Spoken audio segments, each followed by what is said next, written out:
How should we explain people, or to people, that there is no difference between women and men praying Salah, because they refer to different madhabs, especially in India and Pakistan, that there is a difference between men and women praying Salah?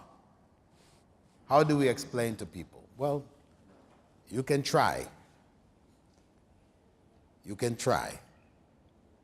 But people who are set in their ways, this has been their tradition, the family, your parents, your grandparents, your aunts, your uncles, everybody follows this way, where the woman's prayer is a special prayer. It's different from the prayer of the man. And maybe somebody will even tell you, Allah said in the Quran, وَلَيْسَ الذَّكَرُ كَالْأُنثَى. The man is not like the woman. So naturally, you should have a different prayer for the woman than from the man. However, Rasulullah sallallahu alaihi wasallam, he said, "Sallu kama ra'aytumuni usalli." Pray as you saw me pray. Pray, all of you, men, women, children, everybody, pray as you saw me pray. So, is there a special prayer for women?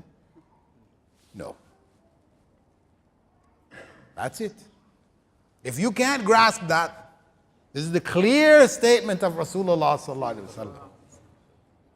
And even Ad-Darda, Abu Darda, famous companion, his wife, there is narration, authentic narration, that she prayed exactly like the men prayed. So you even have a text saying that, describing a Sahabiya praying exactly as the men prayed, no difference. We have nothing, no narration which says that women were to pray differently.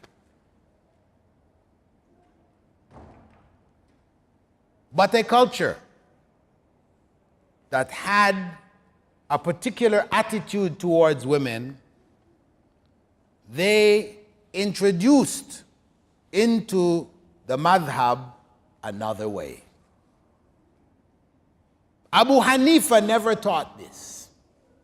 No, that Abu Hanifa never taught a separate prayer for women. This did not come from Abu Hanifa, nor did it come from Abu Yusuf, his main student, and Muhammad al-Shaybani, secondary student, or Zufar, third major student. None of them taught a separate prayer for women. Later generations that added and padded and patched and changed what we now know as the Hanafi madhab teach it. So, subcontinent, Turkey, they have prayer book for men, prayer book for women.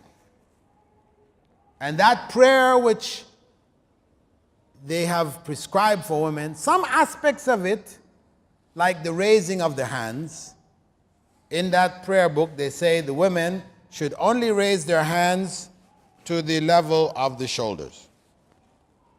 The men raise their hands to ears. That's what they say. Now, in this case, Prophet Muhammad ﷺ is recorded as doing both. He raised his hands, sometimes to the level of his shoulders, sometimes to the level of his ears, and he never said, this one's for women, this one's for men. He never said that. No one else has the authority to say, part of his sunnah is for women and part of his sunnah is for men. No one has that authority. No matter how great a scholar he may be, if he said that, he was wrong. He was in error. Because only Rasulullah sallallahu alaihi wasallam has the authority to specify from his sunnah what is only to be done by women. Of course, they have put a rationale. What is the rationale? The chest of the man is not like the chest of the woman. Sounds kind of logical, isn't it? The chest of the man, okay, you throw your hands up like this. Everybody sees your chest. No problem. But the woman, her chest is not like the man's chest. So they say, no, you raise your hand just like this, cover the chest. Like this, you're going to be exposing your chest. Right? So it sounds kind of logical. But Ali ibn Abi Talib, he said, if the religion were based on logic purely, then we should wipe the bottom of our socks and not the top. But, he went on to say, I saw Rasulullah sallallahu alaihi wasallam wipe the top and not the bottom. Okay? So we don't take logic and start playing with the Prophet's sunnah and say, well, it's logical. It makes more sense this way and that way, and we're coming up with something else. You don't have that authority. You don't have that authority. So, that aspect, if a woman did this, it's not wrong. If a man did this, it's not wrong. And if he did this, it's okay too. However, for him to think that he can only do this is wrong. For her to think that she can only do this is wrong. But the salah is valid. Salah is valid. There are other acts.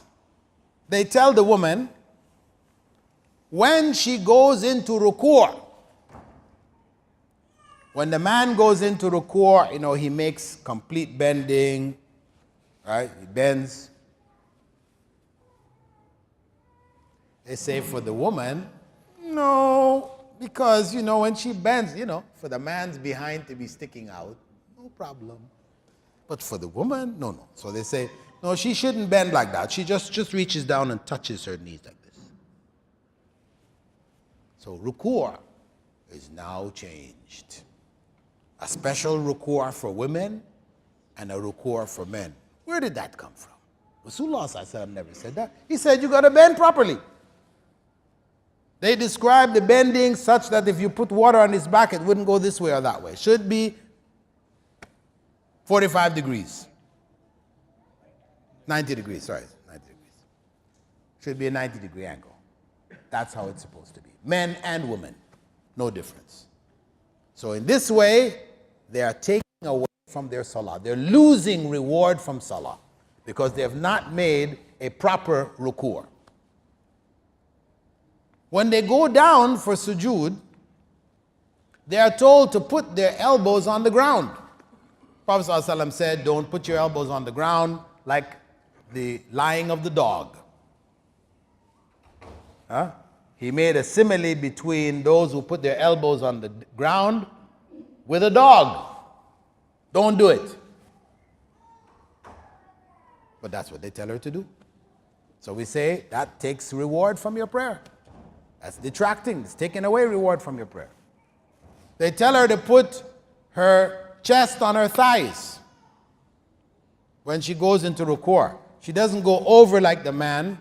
The man when he does sujood, sorry, not ruku', when he does sujood, he goes over and he should leave a gap here. Such, they said that a small sheep could actually pass under if you're big enough, right? Sheep could pass under. For the woman, they say, no, don't leave that space. No, close it up so that your chest goes on your thigh.